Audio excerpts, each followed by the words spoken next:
नमस्कार, मैं जगदीश चाहक शिक्षा हिंदी क्लासेज में आपका हार्दिक अभिनंदन और स्वागत करता हूँ। लॉकडाउन के दौरान कक्षा 12 हेतु जो पद्य अनुवाद चल रहा है उसके तहत हमने कबीरदास जी और तुलसीदास जी का सरयू पुस्तक में से पहले पढ़ा और अब रहीमदास जी को आज हम पढ़ेंगे। तो कवि परिचय है इनका। सर्वप्रथम, हिंदी साहित्य की समृद्धि में मुस्लिम कवियों का विशेष योगदान रहा है। इन कवियों में रहीमदास जी का नाम सबसे ऊपर आता है, सबसे ज़्यादा विख्यात है। अब्दुल रहीम खान खाना का प्रमुख स्थान है। इनका जन्म 1556 में सम्राट अकबर के संरक्षक एवं परम विश्वास पात्र बैरम खां के घर हुआ। माता का नाम सुल्ताना बेगम था। रहीम को वीरता, राजनीति, राज्य संचालन, दान आदि गुण अपने माता पिता से विरासत में प्राप्त हुए। कहने का मतलब, इनके पिता बैरम खां जब अकबर की उम्र जो है, जब बादशाह बने दिल्ली सल्तनत के, तो उस समय 10-11 वर्ष थी। उस समय पूरा शासन संचालन का कार्य जो है बैरम खां ने यानी रहीम खान जी के पिताजी ने देखा।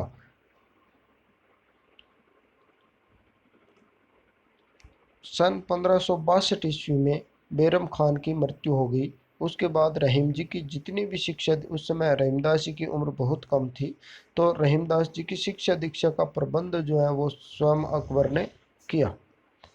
रहीमदास जी तुर्की, अरबी,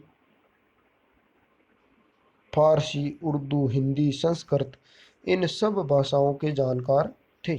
अकबर इनकी बुद्धिमता, इन बड़े बुद्धिशाली थे।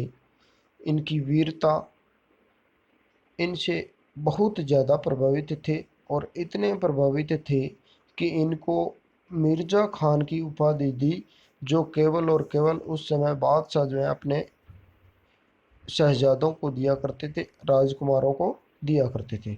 रहीमदास जी का देहावसान 1626 ईस्वी में हो गया। अब रहीमदास जी बहुमुखी प्रतिभा के धनी थे। बहुमुखी यानी अनेक क्षेत्रों के अंदर इनमें प्रतिभा भरी हुई थी। उनके व्यक्तित्व में विविध गुणों का विलक्षण योग था, यानी बहुत से गुण जो है वो इनमें थे। वे मुसलमान होकर के भी कृष्ण भक्त थे, यानी इनके काव्य में कृष्ण भक्ति जो है वो देखने में मिलती है। वे एक एक ही साथ, यानी कौन कौन सी प्रतिभाएं इनके अंदर थी, तो वो सेनापति भी थे, प्रशासक भी थे, आश्रयदाता भी थे, दानवीर भी थे और बहुत सी भाषा को जानने वाले भी थे। कलापारखी थे, राजनीतिज्ञ थे और प्रत्युत्पन्नमति थे। प्रत्युत्पन्नमति का मतलब है कि हाथों हाथ उपजने वाली बुद्धि जो है इनमें बहुत ज़्यादा थी। अगर कोई भी समस्या हो तो उस समस्या का तुरंत जो जवाब है इनके पास मिल जाया करता था। इस कारण इनको प्रत्युत्पन्नमति भी कहा जाता था। इनके दोहे ब्रज भाषा में, यानी इन्होंने जो अपने दोहे लिखे वो ब्रज भाषा में, बरवे जो छंद में लिखी वो अवधी भाषा में, और मदनाष्टक नामक रचना जो है वो खड़ी बोली में थी। रहीमदास जी की रचनाएं जीवन रस से परिपूर्ण है। मानसिक उदारता यानी मानसिक औदार्य, सांस्कृतिक विशालता यानी भारत की संस्कृति के बारे में इनकी रचनाओं के अंदर खूब सारा मिलता है, और धार्मिक सहिष्णुता, यानी मुस्लिम धर्म के होने के बावजूद जो है कृष्ण भक्ति जो है इनके काव्य में देखने को मिलती थी। तो ये सभी धर्मों का आदर सम्मान किया करते थे। मानवता इनकी रचनाओं के केंद्र में है। इन्होंने अवधी, ब्रज और खड़ी बोली की सरल, सहज और बोधगम्य भाषा का प्रयोग किया, जो आसानी से सुनने वाले को समझ में आ जाए, ऐसी भाषा का इन्होंने प्रयोग किया। इनके काव्य में नीति, भक्ति, प्रेम और श्रृंगार का सुंदर समावेश है। यानी इन्होंने नीति के दोहे, भक्ति के दोहे, प्रेम के दोहे और श्रृंगार रस का सुंदर समावेश किया है। शैली, इनकी शैली जो है वो सरल, सुबोध और सहज ग्राह्य है। सरल, आसानी से, सुबोध यानी ये आसानी से समझी जा सके और आसानी से ग्रहण की जा सके, ऐसी इनकी शैली रही है। रहीम की रचनाओं में यानी कौन कौन सी रचनाएं हैं, तो इनमें एक तो रहीम दोहावली या रहीम सतसई कह सकते हैं इसको, दोहावली को सतसई भी कहा जाता है, रहीम सतसई। एक बरवेनाई का भेद, एक मदनाष्टक, रास पंचाध्यायी, श्रृंगार सोरठा, खेट कौतुक, नगर शोभा और संस्कृत काव्य, फुटकर काव्य इनके विशेष रचनाएं हैं। इसके बाद पाठ परिचय है। प्रस्तुत जो संकलित दोहे हैं वो रहीमदास जी की दोहावली से लिए गए हैं, जिनके अंदर रहीमदास जी ने अपने जीवनानुभव यानी जीवन के अनुभवों को सहज रूप से अभिव्यक्ति दी है, यानी सहज रूप से प्रकट किया है। वे मानते हैं मनुष्य को अपना स्वाभिमान बराबर बनाए रखना चाहिए। संगीत जीवन को पर्याप्त प्रभावित करती है, यानी म्यूजिक जो है वो भी जीवन को प्रभावित करता है, ये इन्होंने बताया।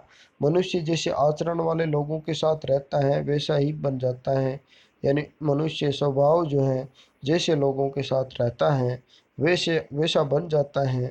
परंतु कुछ लोग जो है उत्तम प्रकृति के होते हैं, वो चाहे कैसे ही लोगों के साथ रहे, चाहे बुरे लोगों के साथ रहे, चाहे अच्छे लोगों के साथ रहे, उसके स्वभाव के अंदर बुराई जो है वो नहीं आ पाती। जिस प्रकार से चंदन के वृक्ष पर सांप लिपटे रहते हैं फिर भी उसके अंदर विष का समावेश नहीं होता, रहीम ने यह भी बताया कि विपरीत स्वभाव के लोग एक साथ परस्पर सद्भाव से नहीं रह सकते, यानी जिनका स्वभाव अलग अलग है वो दोनों एक साथ में नहीं रह सकते। रहीम इस बात पर भी जोर देते हैं मनुष्य का प्रेम भाव, मनुष्य को क्या करना चाहिए, प्रेम भाव बनाए रखना चाहिए तथा पेड़ पौधों की तरह दानशील प्रवृत्ति रखनी चाहिए। मनुष्य को दुष्ट प्रकृति के लोगों से मित्रता और शत्रुता दोनों प्रकार के संबंध नहीं रखने चाहिए, यानी दुष्ट व्यक्ति से ना तो मित्रता रखनी चाहिए ना शत्रुता रखनी चाहिए, दोनों में ही उसका फायदा नहीं है।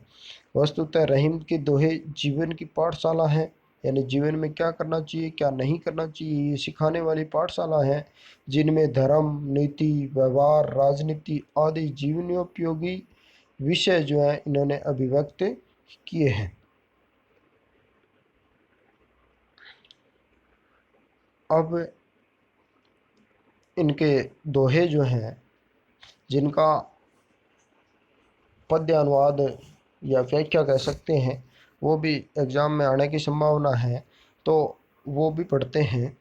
इसमें पहला दोहा है, ये इसमें प्रसंग लिखना पड़ेगा। प्रस्तुत दोहा हमारी पाठ्य पुस्तक सरयू के रहीमदास जी शीर्षक से लिया गया है और रहीमदास जी द्वारा रचित रहीम दोहावली से संग्रहित से संकलित है, ये लिखा जाएगा। उसके बाद में इसकी व्याख्या करेंगे, तो व्याख्या में पहली व्याख्या है, अच्युत चरण तरंगिनी शिव सिर मालती माल, हरि ने बनाओ सुर सुरी कीजो इंदव भाल। इसमें रहीमदास जी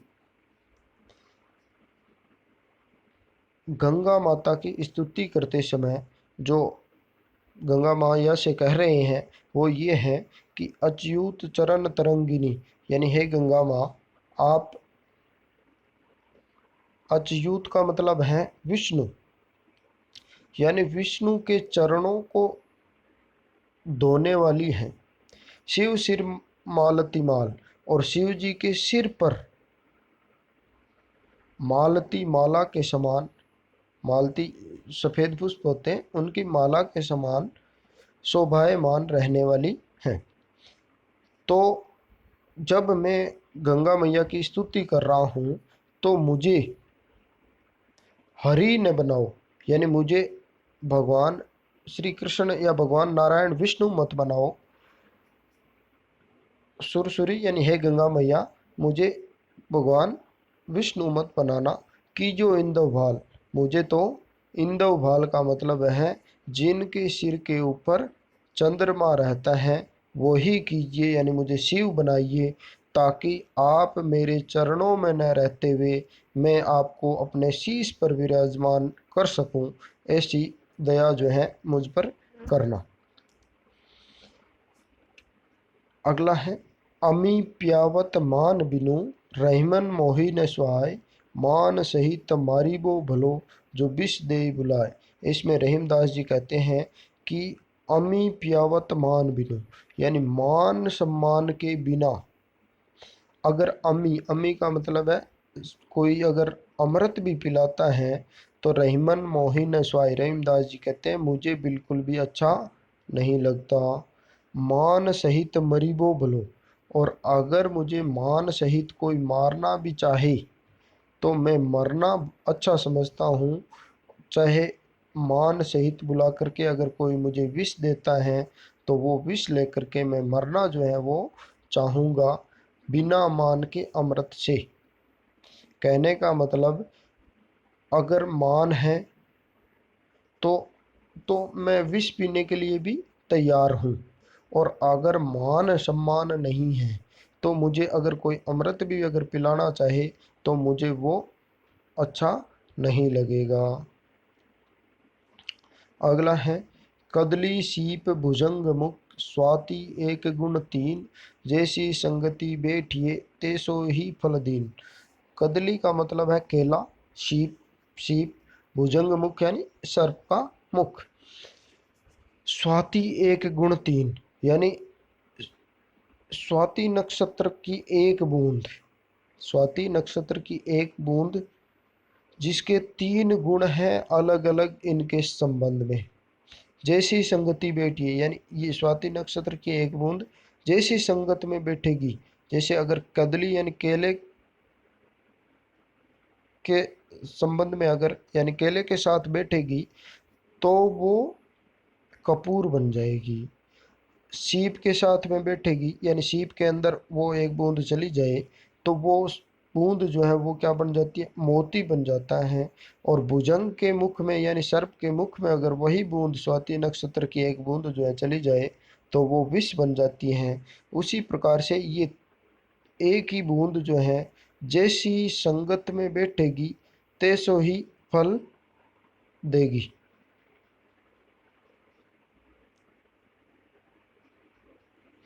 अगला है अब चौथा, कि कही रहीम संपत्ति सगे बनत बहुत बहुरीत, विपत्ति कसोटी जे कसे ते ही सांचे मीत। यानी रहीमदास जी इसमें कह रहे हैं कि अगर व्यक्ति के पास संपत्ति हो यानी धन संपदा हो तो बनत बहुत बहुरीति, यानी बहुत से लोग बहुत से तरीकों से आपके मित्र बनते हैं। विपत्ति विपत्ति कसोटी जे कसे, विपत्ति रूपी कसोटी यानी जब कठिनाइयाँ आती हैं, जब संकट आता है तो ये विपत्ति रूपी कसौटी जिन लोगों को कसती है उस समय जो हमारे साथ बचता है वही सच्चा मित्र होता है, ऐसा रहीमदास जी कहते हैं। यानी कहने का मतलब संपत्ति के समय यानी सुख सुख और धन संपदा जब अगर पास में हो उस समय तो बहुत से लोग बहुत से तरीकों से आपके साथ शामिल होंगे, लेकिन जब संकट और परेशानियां आएगी उस समय जो लोग आपके साथ में खड़े रहेंगे वही आपके सच्चे मित्र होंगे। अगला है, काज परे कछु और है काज सरे कछु और, यानी इसमें ये बताया गया है, रहीमदास जी ने ये बताया है कि मनुष्य कितना स्वार्थी है। अपना काम जब पड़ता है किसी से तो वो कैसा व्यवहार करता है, यानी अगर किसी से काम पड़े, किसी से अपने स्वार्थ की पूर्ति करनी हो तो उसके आगे पीछे घूमना, उसकी चापलूसी करना, ये सब जो है रहीमदास जी बता रहे हैं कि काज परे कछु और है काज सरे कछु और, यानी अगर काम पड़ता है तब तो कुछ और है, और काम जब निकल जाता है तो वही व्यक्ति कुछ और हो जाता है। रहीमन भौरी के भई नदी सिरावत मोर। जिस प्रकार से रहीमदास जी कहते हैं कि भौरी के भई यानी फेरे होने के बाद, सिरावत मोर यानी जब दूल्हा और दुल्हन बनते हैं तो उस समय सिर पर एक मोड़ बांधी जाती है। उस मोड़ को जब तक फेरे न हो तब तक तो बड़ा संभाल के रखा जाता है, और जैसे ही फेरे हो जाते हैं उसको नदी के अंदर बहा दिया जाता है या पानी के अंदर बहा दिया जाता है, ऐसा रहीमदास जी कहते हैं। अगला है खे। ऊपर वाले में दृष्टांत अलंकार का एक अच्छा उपयोग किया गया है। इसमें है खेर खून खांसी खुशी, इसमें अनुप्रास अलंकार हो गया। इसमें एक रहीमदास जी ये कहते हैं कि खेर, खेर का मतलब कुशलता, खेर यानी कुशलता। खून यानी अगर किसी के लग गई है चोट और रक्तपात हो रहा है, खून गिर रहा है। खांसी यानी किसी को खांसी आ रही है। खुशी यानी प्रसन्नता। बेर यानी दुश्मनी। प्रीति यानी प्रेम। मदपान यानी शराब का पान। रहीमदास जी कहते हैं कि ये सब चीज़ें, ये सब क्या, खेर यानी कुशलता, खून यानी रक्तपात, खांसी यानी खांसी, खुशी यानी प्रसन्नता, और बेर यानी दुश्मनी, प्रीति यानी प्यार, प्रेम जो है वो, मदपान यानी शराब का पान। ये सही सब रहीमदास जी कहते हैं कि दाबे ना दबे जानत सकल जहान, यानी हम इनको चाहे कितना ही छिपाना चाह लें, कितना ही दबाना चाहें, पर ये दाबे नहीं दबते हैं, ये बात पूरा संसार जानता है। अगला है जो रहीम उत्तम प्रकृति का करी सकत कुसंग, यानी इसमें रहीमदास जी कह रहे हैं कि जो व्यक्ति उत्तम प्रकृति का है, अच्छे स्वभाव का है, का करी सकत कुसंग, अगर वो बुरी संगत में पड़ भी जाता है तो उसका बुरी संगत क्या कर सकती है। चंदन विष व्यापत नहीं लपटे रहत भुजंग। जिस प्रकार से चंदन का पेड़ जो होता है उस पर बहुत से सर्प लिपटे रहते हैं, लेकिन फिर भी उसके अंदर विष का समावेश नहीं होता, विष उसके अंदर नहीं जाता। उसी प्रकार से उत्तम प्रकृति के लोग चाहे बुरे व्यक्तियों के साथ कितना ही रहे, उनके अंदर बुरे गुण जो है वो समाहित नहीं हो पाते। इसमें दृष्टांत अलंकार का अच्छा प्रयोग किया गया है। कहने का मतलब पहली लाइन दी हुई हो, दूसरी लाइन उससे मिलती जुलती कही जाए उदाहरण स्वरूप, तो वो दृष्टांत अलंकार होता है। इसमें दृष्टांत अलंकार है। अब दृष्टांत अलंकार और उदाहरण अलंकार में इतना सा अंतर है कि दृष्टांत अलंकार में तो ये दृष्टांत अलंकार का उदाहरण है ये, ठीक है। और आगे एक उदाहरण अलंकार का भी उदाहरण आएगा, दोनों को हम देखेंगे किस प्रकार से दोनों में अंतर है। इसमें तो किसी भी प्रकार के वाचक शब्द का प्रयोग नहीं है। चंदन विष व्यापत नहीं लपटे रहत भुजंग, यानी पहली लाइन और दूसरी लाइन को जोड़ने वाला कोई भी वाचक शब्द नहीं है। लेकिन उदाहरण अलंकार जब होता है ना, उसमें एक वाचक शब्द का प्रयोग किया जाता है, जो जिमी जैसे इन शब्दों का प्रयोग किया जाता है, वहाँ उदाहरण अलंकार होता है। अगला अब पढ़ते हैं। जो रहीम गति दीप की कूल कपूत गति सोए, बारे उजियारो करे बड़े अंधेरो होए। इसमें श्लेष अलंकार के माध्यम से दीपक और कपूत, इन दोनों की तुलना की गई है। किसकी? दीपक और कपूत की। जो रहीम गति दीप की, यानी रहीमदास जी कहते हैं कि जो गति दीपक की है वही गति जो है कुल के कपूत की है। कपूत यानी बुरा पुत्र जो होता है। बारे उजियारो करे, इसमें बारे शब्द और बाड़े शब्द में श्लेष अलंकार है। बारे का मतलब दो अर्थ लिए जाएंगे, एक तो जन्म लेना, यानी कपूत के संबंध में जन्म लेना, जन्म, और दीपक के संबंध में जलाना, ये दो अर्थ है इसके। यानी जब कपूत जन्म लेता है तो उजियारो करे, उजियारो करेगा मतलब खुशी आती है, घर में खुशी छा जाती है। और दीपक जब जलाया जाता है तो क्या होता है? प्रकाश हो जाता है। फिर बड़े अंधेरों होए, बड़े के भी दो अर्थ है। एक बड़े का मतलब बड़ा होना, कपूत जैसे जैसे बड़ा होता है अपने कारनामे शुरू करता है ना, वैसे वैसे अंधेरा हो जाता है, यानी उसको उस कुल का नाम जो है वो कुख्यात होने लगता है वो जैसे जैसे। और बड़े दीपक से संबंध में बढ़ाना का मतलब है बंद करना, बुझाना, यानी और दीपक जब बुझ जाता है तो क्या हो जाता है, अंधेरा हो जाता है। इस प्रकार से रहीमदास जी कहते हैं कि दीपक की और कुल के कपूत की गति एक जैसी होती है। इसमें श्लेष अलंकार का अच्छा वर्णन जो है वो किया गया है। अगला है, रहीमन ओछे नरन सो बेर भलो ना प्रीत। रहीमदास जी इसमें कहते हैं कि ओछे व्यक्तियों से, नरन यानी मनुष्यों से, ना तो बेर बलो, बेर यानी दुश्मनी अच्छी, और ना ही प्रीत यानी प्रेम अच्छा है। काटे चाटे स्वान के दो भांति विपरीत, यानी अगर स्वान के, स्वान का मतलब कुत्ता, अगर चाहे काट ले और चाहे चाट ले, दोनों बात प्रकार से ही नुकसान हमेशा सामने वाले का होता है। उसी इसमें भी दृष्टांत अलंकार का प्रयोग किया गया है, यानी अच्छे नरेन से मिलती जुलती बात जो है काटे चाटे स्वान को दो भांति विपरीत, ये लाइन कही गई है। अब उसके बाद अगला है, रहीमन धागा प्रेम का मत तोड़ो चटकाए, टूटे इससे फिर ना जुड़े, जुड़े गांठ भरी जाए। ये तो हम सब ने सुना ही है। इसमें ये रहीमदास जी कहते हैं कि प्रेम का जो धागा है उसको कभी भी तोड़ो मत, अगर वो टूट जाएगा तो फिर नहीं मिलेगा, और अगर मिल भी जाता है तो फिर पहले वाला जो प्रेम है वो नहीं रह पाता है, उसके अंदर एक हल्की सी गांठ जो है वो लग जाती है। अगला है, रहीमन पानी राखिए बिन पानी सब सून, पानी गए न उबरे मोती मानुस चून। इसमें भी पानी शब्द के अंदर, पानी शब्द के तीन अर्थ निकाले गए हैं। रहीमन पानी राखिए बिन पानी सब सून, रहीमदास जी कहते हैं कि पानी रखना चाहिए, बिना पानी के सारा क्या हो जाता है, सूना हो जाता है। जैसे पानी गए न उभरे, मोती, अगर मोती के अंदर से पानी का अर्थ लिया गया चमक,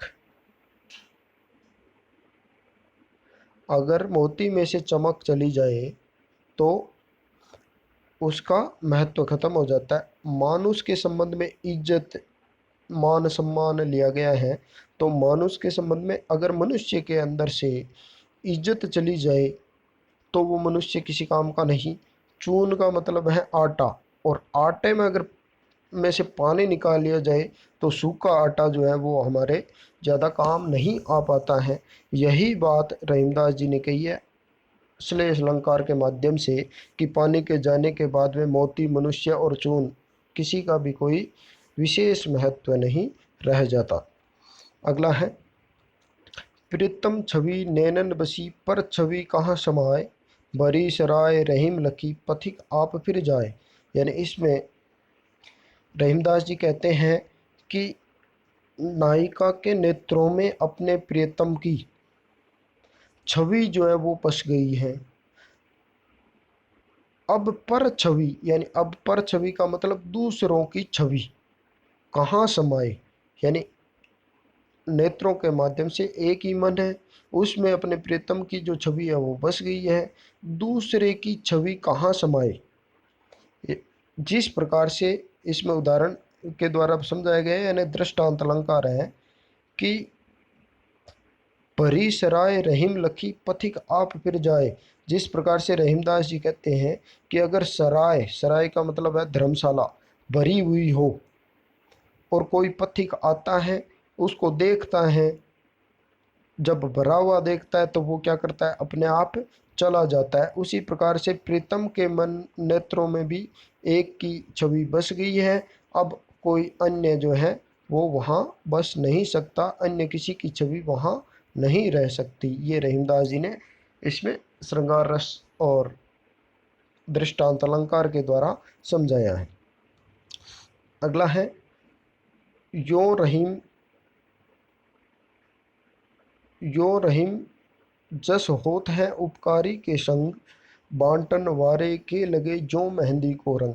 इसमें रहीमदास जी कहते हैं कि जो व्यक्ति उपकारी लोगों के साथ रहते हैं उसका भी यश होता है। यानी उपकार करो मत भले, उपकारी के साथ रहने पर भी उसका क्या हो जाता है, जश हो जाता है। बांटन वारे के लगे जो मेहंदी के रंग, यानी जिस प्रकार से बांटने वाले का मतलब है मेहंदी जो है पीसने वाले के हाथ जो है ना, वो मेहंदी के रंग से कुछ न कुछ जरूर रंग जाते हैं। उसी प्रकार से जिस प्रकार से उपकारी व्यक्ति के साथ रहने से कुछ न कुछ उसमें भी वो गुण आते हैं। इसमें उदाहरण अलंकार है क्योंकि इसमें वाचक शब्द ज्यों का प्रयोग किया गया है। ऊपर जितने भी दृष्टांत अलंकार है उनमें वाचक शब्द ज्यों जिमी जैसे इनका प्रयोग नहीं किया गया है, इस कारण उनमें दृष्टांत अलंकार है, इसमें क्या है, उदाहरण अलंकार है। अगला है, बिगड़ी बात बने नहीं लाख करे किन कोई, रहीमन फाटे दूध को मथे न माखन होए। इसमें ये बताया गया, रहीमदास जी कहते हैं कि अगर हमने अपनी वाणी से कोई बात बिगाड़ ली है तो वो चाहे लाख कोशिश कर लो वापस बनती नहीं है। रहीमन फाटे दूध को मथे न माखन होए। जिस प्रकार से रहीमदास जी कहते हैं कि फटे हुए दूध को चाहे लाख मथ लो पर उसमें से माखन नहीं आएगा, उसी प्रकार से अगर बात बिगड़ गई है तो उसमें फिर लाख कोशिश करने पर भी वो बात नहीं बनेगी। इसमें भी दृष्टांत अलंकार के माध्यम से समझाया गया है। अगला है, मथत मथत माखन रहे दही मही बिलगाए, रहीमन सोई मीत है भीर परे ठहराए। इसमें रहीमदास जी कहते हैं कि मथत मथत माखन रहे, यानी दही को मथते मथते रहो, मक्खन जो होता है वो क्या आ जाता है, ऊपर आ जाता है। दही मही बिलगाए, यानी दही या जो मट्ठा होता है उससे अलग होकर के ऊपर की तरफ आ जाता है। रहीमन सोई मीत है, रहीमदास जी कहते हैं कि उसी प्रकार से मित्र वही है जो भीर परे ठहराए, यानी अगर संकट पड़ जाता है तो वो आगे आ जाता है, वही सच्चा मित्र है। ये रहीमदास जी ने समझाया है। फिर मैंने कई बार आपको कहा है कि किसी भी भाषा हो, कोई भी भाषा हो, उसकी जीवन आधार, उस भाषा का मुख्य जो बिंदु है वो शब्दार्थ होते हैं। और मैं आशा करूँगा कि आप ये शब्दार्थ अवश्य याद करोगे, जिससे क्या होगा कि आज ही नहीं आने वाले समय में भी आपको इसका लाभ अवश्य मिलेगा। उसके बाद में हम वस्तुनिष्ठ और अतिलक गोत्रात्मक प्रश्न कर लेते हैं। अकबर ने प्रभावित होकर रहीम को कौन सी उपाधि दी? मीर मिर्जा खान की उपाधि दी। मीर मिर्जा खान की उपाधि दी, जो किसको दी जाती है? शहजादों को दी जाती है, केवल राजकुमारों को। रहीम ने किस धागे को चटका कर नया तोड़ने की बात कही? प्रेम के धागे को। रहीम ने किसकी भक्ति में पदों की रचना की? कृष्ण जी की भक्ति में पदों की रचना की। विपत्ति कसौटी में कौन सा अलंकार प्रयुक्त हुआ है? विपत्ति रूपी कसौटी, यानी इसमें रूपक अलंकार का प्रयोग हुआ है, रूपक अलंकार। अच्युत चरण तरंगिनी में अच्युत किसे कहा गया है? विष्णु को अच्युत कहा गया है। रहीम ने किन लोगों को धन्य कहा है? रहीम ने किन लोगों को रहीम ने उन लोगों को धन्य कहा है जो मान सम्मान के लिए अपने प्राणों की भी बाजी लगा देते हैं। यानी अगर मान सम्मान के लिए उनको अपने प्राण त्यागने पड़े या विष भी पीना पड़े तो हर समय तैयार रहते हैं, ऐसे लोगों को रहीमदास जी ने धन्य कहा है। रहीमन भंवरी के भय में, भंवरी का क्या अर्थ है? भंवरी यानी विवाह के जो फेरे होते हैं उनको भंवरी कहा गया है। धन्यवाद। आशा करता हूँ कि आपके एग्ज़ाम में, चाहे 12th का एग्ज़ाम हो और अन्य भी प्रतियोगी परीक्षाओं में भी, अगर रहीमदास जी से, जिनमें कुछ में जैसे सेकंड ग्रेड हुआ, फर्स्ट ग्रेड हुआ, इनमें 12th क्लास की किताबें लगती हैं तो उनके लिए भी ये भावार्थ और व्याख्या जो है लाभकारी सिद्ध होगी। और अपने मित्रों को भी मेरे इस चैनल से अवगत करवाइए ताकि ज़्यादा से ज़्यादा लोग इसका फ़ायदा ले सके। धन्यवाद।